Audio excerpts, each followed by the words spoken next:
Your pain, along with any other emotion, is the ingredients to manifesting the life you want.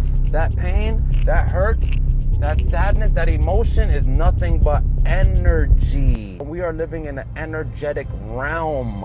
It's not rocket science, but once you really sit with yourself through all your emotions, then you'll really start to understand self without all the emotional baggage and the emotional weight that you carry from thoughts from the past or thoughts from the future that does not exist yet, or from fears, which is false evidence appearing real.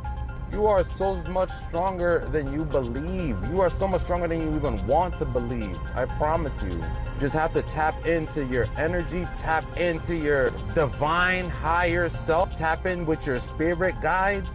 There is a force always guiding you, and there is a force always backing you up. You're never in the wrong place. You're always at the right place at the right time. Always. No matter if it seems like it's the worst thing going on in your life, your pain is just a part of the journey.